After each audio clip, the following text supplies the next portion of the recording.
একাধিক বিয়ে হলে মেয়ে নষ্ট। ধিক্কার জানাই তোমাদের মতো সুশীলদের, যারা সমাজের নিয়ম তৈরি করো। একটা ছেলে একাধিক বিয়ে করলে বাহ, বীর পুরুষ, ক্ষমতা আছে বলতে হবে। আর একটা মেয়ে ডিভোর্সের পরে অন্য কোনো পুরুষকে বিয়ে করলেই মেয়েটার চরিত্রের সমস্যা। বাবারে বাবা, কয়টা টেস্ট করা লাগে? 100-এর কতজনকে দেখে মানুষ। হ্যাঁ, তোকে নিয়ে স্বামীর ঘরে গিয়েছিল যে, ক্যামেরাম্যান ছিলি তুই। আর এই সুশীল সমাজ, যে দেশে স্বামীর সাথে তার বউ নিরাপদ না, সেই দেশে একটা বিধবা বা তালাকপ্রাপ্তা মেয়ের নিরাপত্তাকে দিবে। আরে যেই দেশে বাসে দিনে দুপুরে ধর্ষণ হয়, সেই দেশে যে একটা তালাকপ্রাপ্তা বিধবা মেয়েকে কেউ সুযোগ নেবে না, তার কি গ্যারেন্টি? যেখানে ধরছে তার পরিবার বিচার চেয়ে ধর্ষকের বিচার পায় না, সেইখানে একটা ওই একা মেয়ের বিচারকে আদায় করে দিবে। আরে বিয়ের আগে মেয়েরা যতই বাবা মার আদরের হোক, বিয়ের পরে সব মেয়েরাই বাবা মার কাছে বোঝা হয়ে যায়। কে দেবে সেই নারীর ভাত কাপড়? কোরআন হাদিসে স্পষ্ট উল্লেখ আছে, কোনো ডিভোর্সি মেয়ে 1 মাস পরে এবং কোনো বিধবা মেয়ে 4 মাস 10 দিন পরে স্বেচ্ছায় বিয়ে করতে পারে।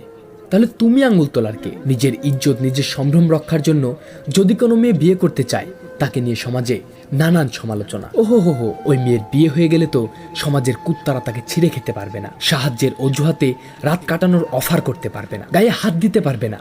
তাই তোমাদের লাগে কোনো ছেলে যদি কোনো তালাকপ্রাপ্তা বা বিধবা নারীকে বিয়ে করে, সেটা তার জন্য অনেক সওয়াবের। সে নবীর একটা সুন্নাহ পালন করলো। তবে অবশ্যই মেয়েটাকে দিনদার, ভদ্র, সুশীল হতে হবে। তাই বলে আবার তুমি কোনো বিবাহিত মেয়ের সাথে সম্পর্ক করলা এবং সে তোমার জন্য তার হাজব্যান্ডকে ছেড়ে দিল, এটা কোনোভাবেই গ্রহণযোগ্য নয়, এটা হারাম। তবে যাই হোক, সমাজের এত নিয়ম বানায়েন না।